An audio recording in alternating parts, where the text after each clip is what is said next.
Hi, this is Claude LeBlanc, aka Ukulele LeBlanc, and I've had several requests asking for a tutorial of my arrangement of Dust in the Wind.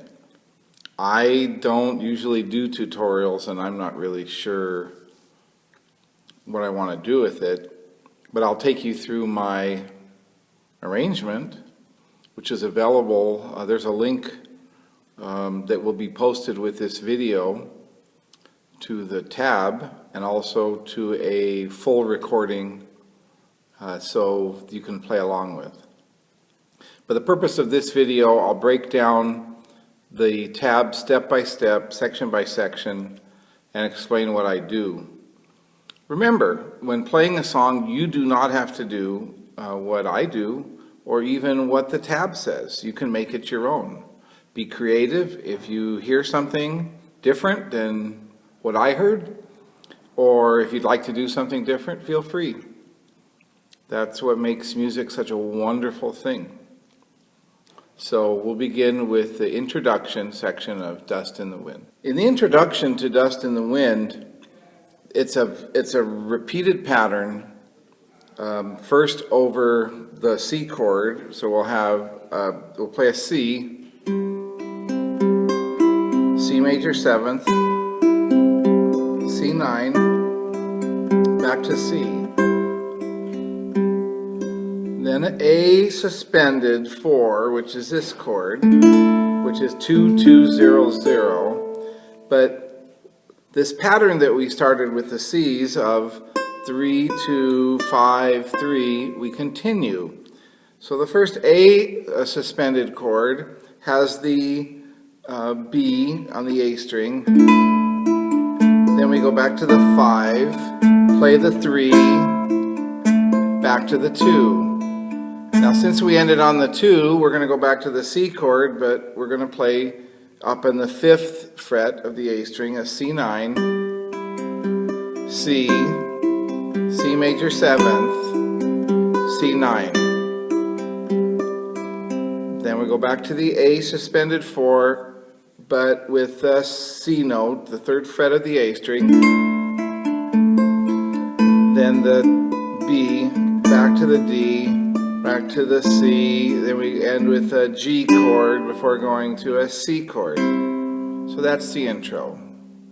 I'll play it through once at full time.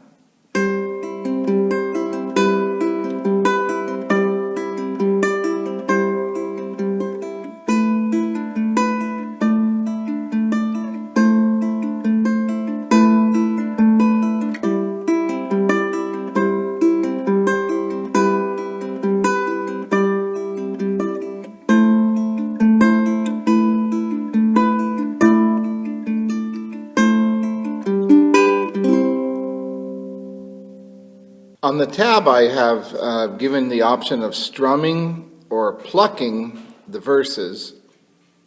I plucked it on the video, and I'll do that now, but it can be strummed just as easily.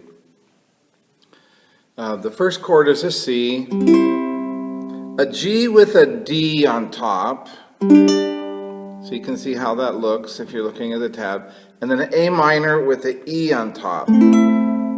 It's a little bit of a stretch, but I'm playing a super tenor, which has a baritone neck, so probably most of you will be able to do this. At the 5th measure, you see a bar 7 with a 10th fret on the G string.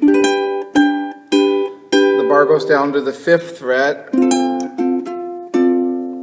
then the A minor with A minor adding a D, then going to the E. Then a G chord in the 4th beat before we go back to C. The second measure is almost the same.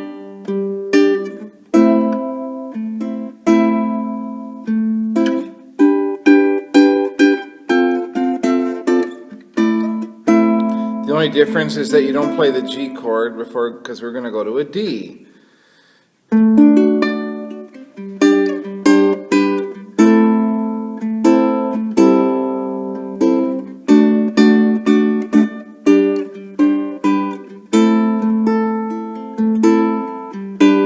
And back to C.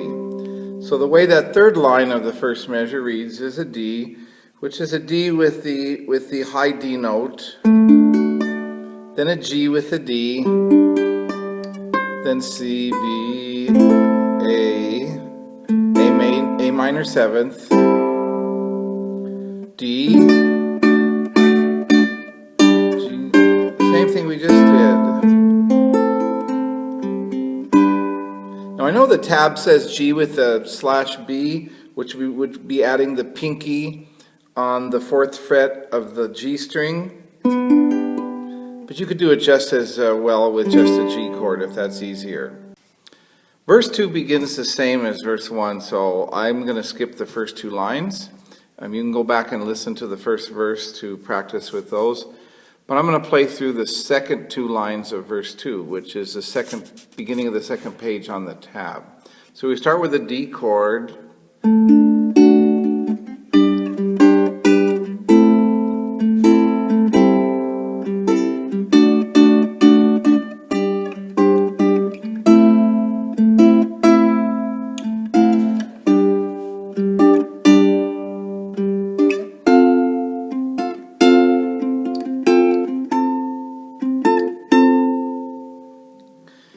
So we start with the D chord on the first strings, and then we add the high D when we play the G,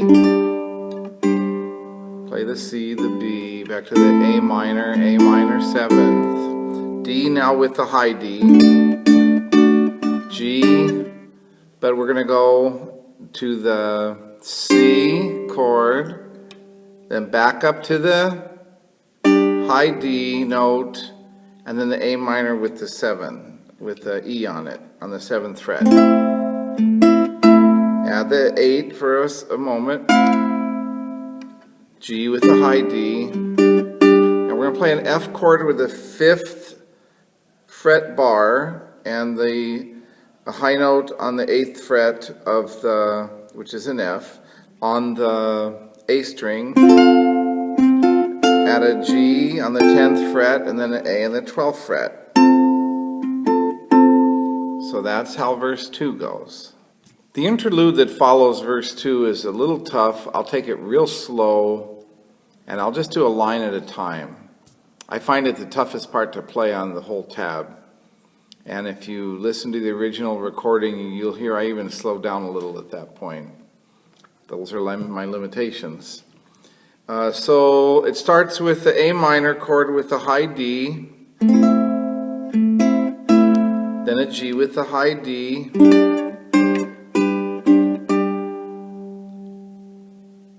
and then there's a run in the next measure, but you're already in position to play that. Then we have an F chord with a high C, and we're already in position to play the run. To F. Then you just follow the notes on the tab. Then we go back to the A minor. The second line of the interlude, we start with the A minor, the open A minor, back to the high D on the second measure. Then it repeats the first line.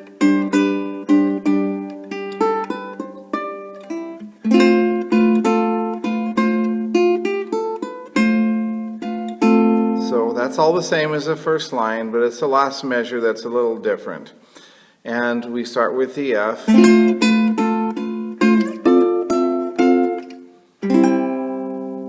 So I'll walk you through that last line. It's the F chord with a C, B, A, B, C, 5th fret bar, 7th fret, 8th fret, and the 10th, but on an open C chord.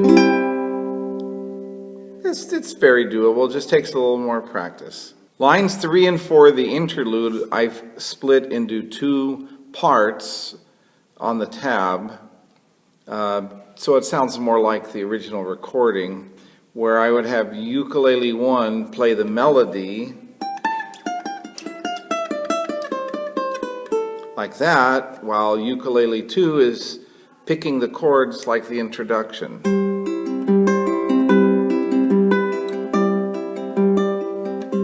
etc. But you might be by yourself and you might want to play the whole song by yourself. So I'm going to show you another way to play the third and fourth lines of the interlude on one ukulele. In order to play the melody and the chords together on one ukulele for the third and fourth lines of the interlude, just read the ukulele one part and play the chord names above the melody notes that are given there. So for example, we're going to start with, on measure 87, you have a C chord, but you have the 10th fret of the A string, which is a high G, noted. So we do that for 2 measures, then we play the run, A minor 7th, then the run up.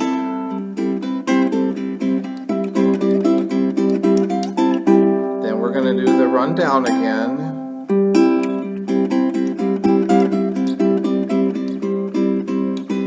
Now for these last 4 measures, you can jump down to the last 4 measures of ukulele 2 and play the last 4 measures of the intro.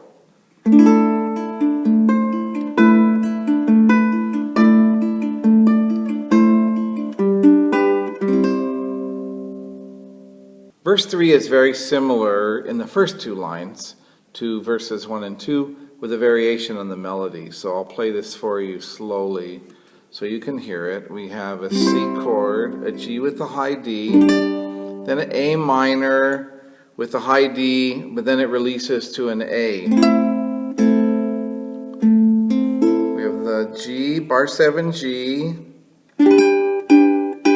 except on the 4th beat we add the A. Second measure's what we've done before. The A minor is a little different. We have then we have a G chord, C,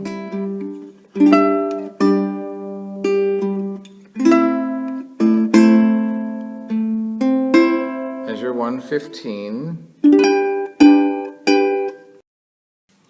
To play the third and fourth lines of verse 3, we're going to do a combination of the melody and the harmony from the song. But taking a measure at a time, it's not that difficult. We start with a D chord, add the G, A minor with a high E, A minor 7th, D, G, harmony, D, G, A minor 7th, D.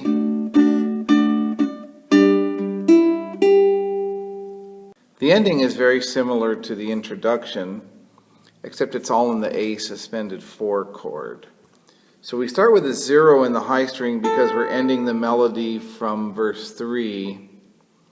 But the second time we play that string, we add the high C. So we just end.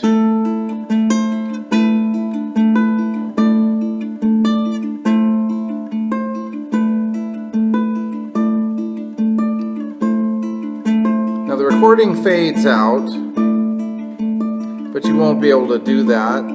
So you can play a little softer as you end. And if you want to end like this, which is what I do, it's a way to have a little different ending. Good luck. Let me know if you need any more help or if you have any questions. Thank you.